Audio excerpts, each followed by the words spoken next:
really difficult to acknowledge when we're the problem, when we're the ones in our way, when we're the obstacle, whatever we're trying to do, whatever we're trying to get done, whatever change we're trying to create, whatever change we're trying to see made manifest. It can be really difficult not only to see our own role in this creation, but to see all the ways we're actually blocking this creation from happening, or at the very least, all the ways that we're not 100% united around the idea of this change. In kind of a funny paradoxical way, it's fairly easy, if not fairly common, to want something and simultaneously not want it. To have a conflict exist within ourselves of where we think we want something and we actively make effort towards it, but there's actually a part of us that's blocking that change, that specifically doesn't want that. It's kind of this funny cognitive dissonance that can happen of where we can really endeavor after something and not realize that there's a part of us, if not a big part of us, that's actively standing in the way, that's actively holding us back because it doesn't want whatever we're trying to create to actually happen. That can be so easy for the mind, especially to get fixated on something, on some achievement, on some attainment, and get a tunnel vision, get a hyper focus on trying to create that as soon as possible, to make that happen, to make that manifest as fully and as quickly as we possibly can. This is obviously one of the areas where self-awareness really comes in handy. Because if there's something we really want, if there's something we're trying to create in our life, and for whatever reason that hasn't happened, especially if we've been at it for a while, this isn't something we started working on and putting effort towards last week. We've put weeks and months and years, if not decades, into making this happen, but still it hasn't. What's holding it back? What's blocking it? What's standing in the way? Because there has to be some sort of justice, some sort of order to having the desire in the first place. This seems a little out of order, a little out of whack, that I'm going through life denied. Like, why do I have these desires for these things that I can't ever really seem to get? Doesn't really seem very fair. Of why would I want something just to be separated from it, just to live in the lack of it? It seems like a trick, and I don't believe life is a trick.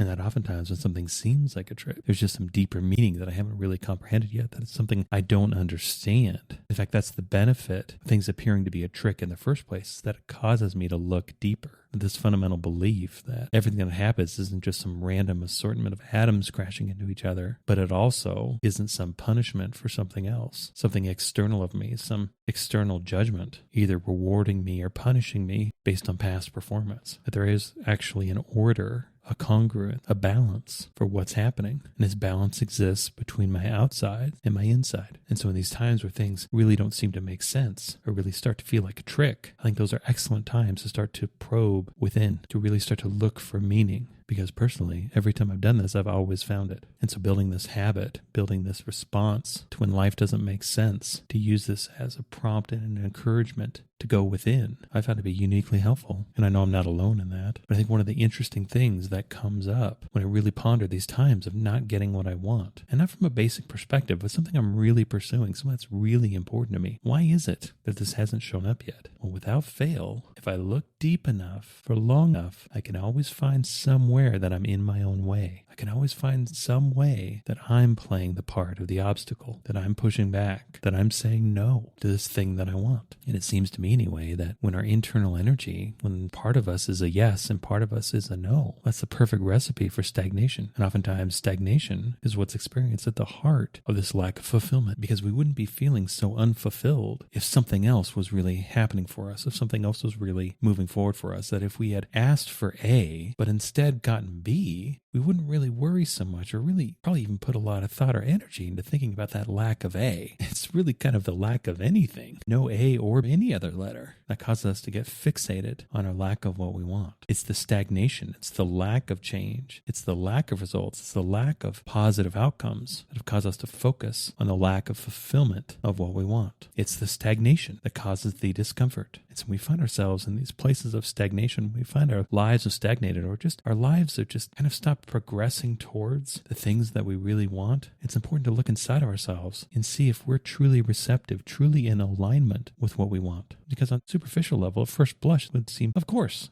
I am. This thing would be awesome. Why wouldn't I be on board? Well, this is where probing a little bit deeper comes in handy, because there might be part of us that isn't really ready for this thing that we want. There might be a little bit of trepidation there. There might be a little bit of fear there, a little bit of insecurity there, of where our minds are saying yes, yes, yes, but something inside our bodies are saying no, no, no. And in these times, this is really important information. This is really important to bring these bodily no's to our own awareness, to surface them. These are truths that it's important for us to understand, because the body may very well know things our mind is either forgotten or doesn't. And also, it's just important to bring awareness to those times in our life where our full selves aren't in alignment with our own life. And it's been my experience anyway that nothing causes stagnation more than a lack of alignment, creating this push-pull within ourselves, these opposing forces, part of us saying yes and part of us saying no. And this can even present in more simplistic ways too. Like, for example, if we have a family and we ourselves want to change something about where we live or what we do for a job or something else, we have this burning desire within us, this very strong want, this very strong wish. This may have been present for years, but for whatever reason it hasn't happened. We feel just stuck in what we're doing. Well, it's important to ask ourselves, well, if we actually got our wish, if we were actually able to do what we wanted, would that harm the people we care about? Would that harm some other aspect of our life? Would there be an effect, a hit on someone or something else that we care about? Are we actually fully in alignment with this change? Of course, these are questions we must ask ourselves because only we can answer them. Only we can really know for sure. But it's a useful exercise. In times of stagnation, are we, as a being,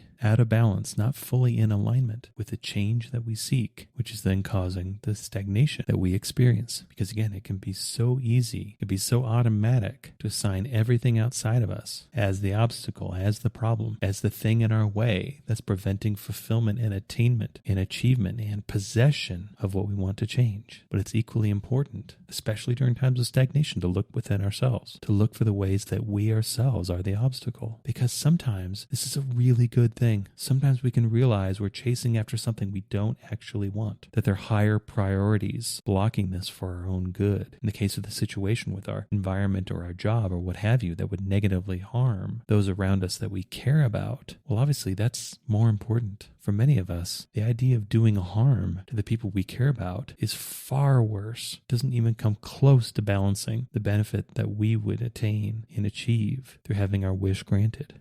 That harm not only wipes away all of the benefit, it actually makes it worse. This can be a difficult thing to realize, but it's also a very liberating thing to realize, because we realize we're actually getting what we want. We can think what we want is change, but what we want even greater than change is to not cause harm. And that's precisely what we're getting. And this doesn't mean that whatever change we want can't be created. It doesn't mean that we're experiencing these desires for change and are meant to just be tortured by them, that the purpose of life is just to give away everything we want, to live life from sort of a brutalist perspective of acceptance. I don't think that's really the case. I believe we have desires for a reason. I believe we have dreams for a reason. I believe these aspects are fundamental to ourselves. I believe these fundamental aspects of ourselves are actually the ideal of ourselves calling us forward. But where our part of it is, where we participate in our own desires and our own dreams, is choosing what we do with them, choosing how we interact with them, choosing how we entertain them, choosing how we pursue them. This is all up to us. We're given the feeling, and we get to choose how we transmute that into our own behavior, what we do with that, how we let that animate us. For if we're going through a time of stagnation, and we realize that the stagnation is being caused by ourselves, that we're actually the obstacle in the way of our own change, then that's new information that we get to choose what we do with it. Perhaps this obstacle can be cleared. Perhaps it's not so much about causing harm to those we care about. Perhaps it's our own fear. It's our own insecurity. It's something inside of us that, when we think about living this change that we're trying to create, isn't really ready, doesn't really want that, is scared. Well, that's something we can work with as well. But oftentimes when it comes to getting what we want, this is the work, is bringing ourselves into alignment fully with all aspects of our being, with whatever it is we want. If they're part of ourselves that aren't currently aligned,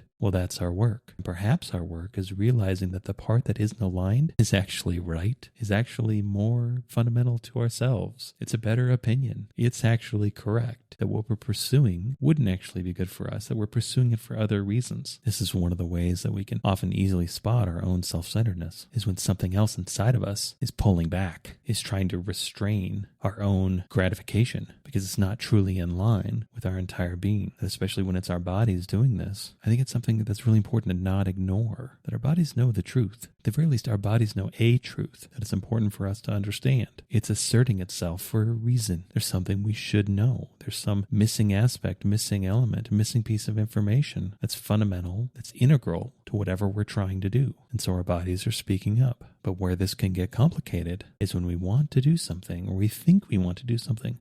Our body says no. Oftentimes, it's not really clear why that no comes out is just a no. It doesn't come out as no because on and on and on and on. Getting at those reasons can take some time. We might actually have to feel around for that a little bit. That might not be inherently obvious, especially if we're trying to do something that we've been trying to do for a long time. If we've got kind of lost in the momentum of the habit, of the repetition of doing something, and have become more and more aware over time that something in our body is saying no. Interrupting, arresting that momentum can be really difficult, but it's useful. It's useful to listen. It's useful to know what all aspects of ourselves are trying to communicate to us. This communication is meant to not only be understood, but integrated. These are truths that we're supposed to do something with. And sure, it's useful to know it, but where it really finds its usefulness is in its use, in its integration of not only getting the message, but putting it into practice. And sometimes this just takes time. Sometimes we have to listen for a long while before reasons and meaning start to appear. Especially if this is part of ourselves that we've ignored for a long time. It's part of ourselves that we've overridden. If we've been doing things, if we've been making decisions, engaging in behaviors, that's caused us to override this fundamental part of ourselves and may have gotten pretty quiet. We may have sort of forgotten the language and the dialect that this part of ourselves speaks to us in. And it may just take some time to be able to listen again, to be able to hear again, to be able to understand again. But the clarity is there, and we'll find it if we seek after it. So what are we supposed to do? What are we supposed to do with this information? Or where we find ourselves as the obstacles in the way of what we want? Well, if we find that these things we want are truly things that we want, aren't just a passing fancy, or aren't just another aspect to glorify and gratify the self, these truly are deep felt desires. I feel like they're coming from within us, from deep within us. But there's part of us that isn't on board, that isn't aligned. What do we do? What do we do with that information? The simple answer is we seek after alignment. We realize that, especially if what we want is a circumstance, that even if the parameters or supporting circumstance doesn't currently exist, things are always changing. This is still something we can lean towards. We can also use this lack of congruence as encouragement, as inspiration to learn and grow. Perhaps there's something we need to change about what we're doing. Perhaps there's an option that we haven't been able to see yet that actually integrates everything we want far better than what we've been pursuing. Perhaps we've gotten a little too fixated on getting what we want through one specific means. There's actually a better way to get more of what we want that's more inclusive, that doesn't have the downsides or doesn't have whatever's causing that internal rejection within us. Perhaps there's a better way to get more of what we want, but we need this interruption. We need this obstacle in order to see that, in order to try something different, in order to see things differently. Or it could be we realize that we're not getting what we want, or at least we're not getting what we think we want because there's higher priorities being served right now. We can take a little bit of solace in that. We can find acceptance of that. From the highest perspective, we actually are getting what we want, and that's okay. It doesn't mean we need to give up or lose hope in whatever we've been pursuing. We can at the very least take a little bit of solace, a little bit of comfort in the fact that we have been getting what we want. The things important to us have not been violated. Because when we are the obstacle in the way of what we want, there's usually something pretty fundamental, pretty profound that we can learn by really looking into this, by really probing within ourselves to seek after why. What's out of alignment? What part of us isn't really fully in on this change that we're trying to create? And use that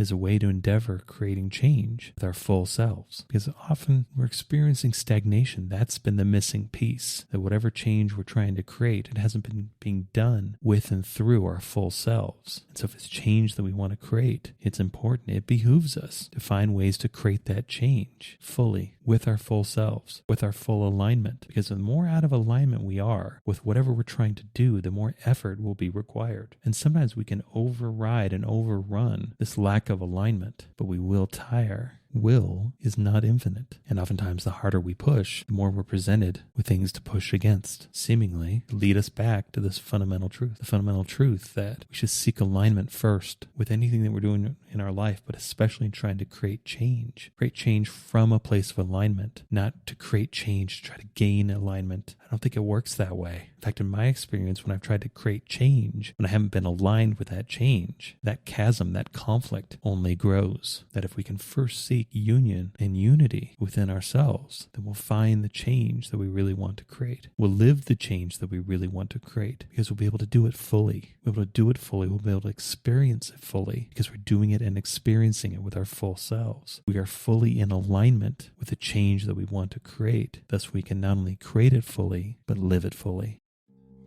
I hope you enjoyed this episode. All episodes are given freely. If you feel inspired to give, please visit theunionpath.com/donate. If you have a question, you can contact me at theunionpath@gmail.com. Take care and all the best.